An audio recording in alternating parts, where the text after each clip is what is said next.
যে বৈষম্য বিরোধী ছাত্র আন্দোলনের ব্যানারে কোটা সংস্কারের দাবিতে সাধারণ ছাত্রছাত্রীদের যে আন্দোলন শুরু হয়েছিল, সেখানে আন্দোলনকারীদের ঢাল হিসেবে ব্যবহার করে দুর্বৃত্তরা ঢাকা মহানগরী সহ সারা দেশে নজিরবিহীন অরাজকতা, অগ্নিসংযোগ ও ভাঙচুর চালিয়েছে।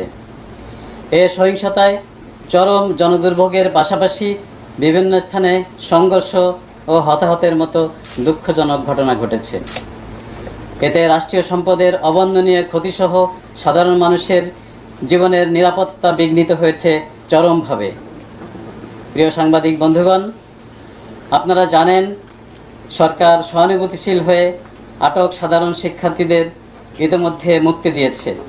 তারপরও শিক্ষার্থীদের ঢাল হিসেবে ব্যবহার করে বিএনপি জামাত শিবির নাশকতাকারী চক্র গতকাল থেকে আবারও ভয়াবহ নাশকতা, অগ্নিসন্ত্রাস করছে।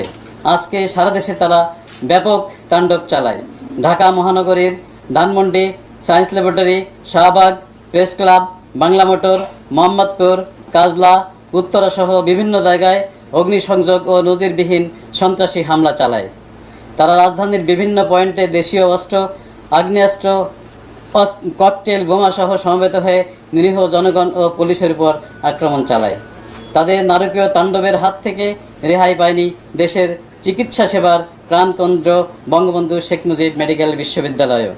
তারা মেডিকেল বিশ্ববিদ্যালয়ে ভেতরে ভাঙচুর করে, ভেতরে থাকা বেশ কটি গাড়ি ও অ্যাম্বুলেন্স, মোটরসাইকেল ভাঙচুর করে এবং অগ্নিসংযোগ করে। তারা ঢাকা মেট্রোপলিটন যে আদালত, সেখানেও তারা ভাঙচুর ও অগ্নিসংযোগ করে। খিলগাঁও থানা, যাত্রাবাড়ি থানা, শাহবাগ থানা আক্রমণ করে এবং ঢাকা শহরের 10টি পুলিশ বক্সে ভাঙচুর ও অগ্নিসংযোগ করে। কয়েকটি পুলিশের গাড়ি ভাঙচুর ও অগ্নিসংযোগ করে। তাদের গুলিবর্ষণে 3 জন পুলিশ সদস্য আহত হয়। ওয়ারি বিভাগের ডিসি সহ মোট 11 জন পুলিশ সদস্য আহত হয়। তাদের নাশকতামূলক কার্যকলাপ নিঃসন্দেহে প্রমাণ করে তারা কেউই ছাত্র নয়, তারা সন্ত্রাসী, তারা জঙ্গি, তারা আইন বিরোধী। প্রিয় সাংবাদিক বন্ধুগণ, আপনারা জানেন কোটা আন্দোলনের শুরু থেকেই ঢাকা মেট্রোপলিটন পুলিশ অত্যন্ত পেশাদারিত্ব ও চরম ধৈর্যের সাথে দায়িত্ব পালন করে আসছে। ঢাকা মেট্রোপলিটন পুলিশের পক্ষ থেকে সর্বাত্মক চেষ্টা করা হয়েছে যাতে সাধারণ মানুষ নিরাপদে চলাচল করতে পারে এবং কোথাও যেন আইন শৃঙ্খলা পরিস্থিতির অবনতি না ঘটে। এই সহিংসতায় পেশাগত দায়িত্ব পালন করে এখনও পর্যন্ত ঢাকা মেট্রোপলিটন পুলিশের প্রায় 350 পুলিশ সদস্য আহত হয়েছে এবং 3 জন পুলিশ সদস্য নির্মমভাবে নিহত হয়েছে। আজকেও সিরাজগঞ্জ জেলার এনায়েতপুর থানায় দায়িত্বরত 13 জন পুলিশ সদস্যকে তারা নির্মমভাবে পিটিয়ে হত্যা করেছে। গতকাল আমরা দেখেছি খুলনা মেট্রোপলিটন এলাকায় একজন পুলিশ সদস্যকে সাপ মারার মতো তারা পিটিয়ে হত্যা করেছে।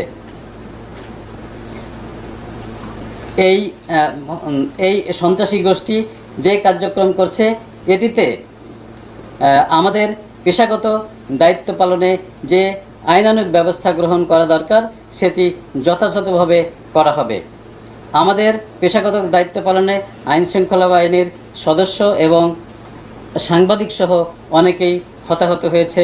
আমরা এর জন্য দুঃখ প্রকাশ করছি, আপনারা সেটি জানেন। প্রিয় সাংবাদিক বন্ধুগণ, আমরা এ পর্যন্ত যথেষ্ট সহনশীলতা প্রদর্শন করেছি, যথেষ্ট সংবেদনশীলতা প্রদর্শন করেছি। আমাদের ব্যবস্থা গ্রহণ কোনো ছাত্রের বিরুদ্ধে নয়, আমাদের ব্যবস্থা গ্রহণ কোনো ছাত্রীর বিরুদ্ধে নয়, আমাদের ব্যবস্থা গ্রহণ সন্ত্রাসীদের বিরুদ্ধে, নাশকতাকারীদের বিরুদ্ধে, অগ্নিসংযোগকারীর বিরুদ্ধে, পুলিশ হত্যাকারীর বিরুদ্ধে। তাদেরকে বিন্দুমাত্র ছাড় দেওয়ার কোনো প্রশ্নই আসে না।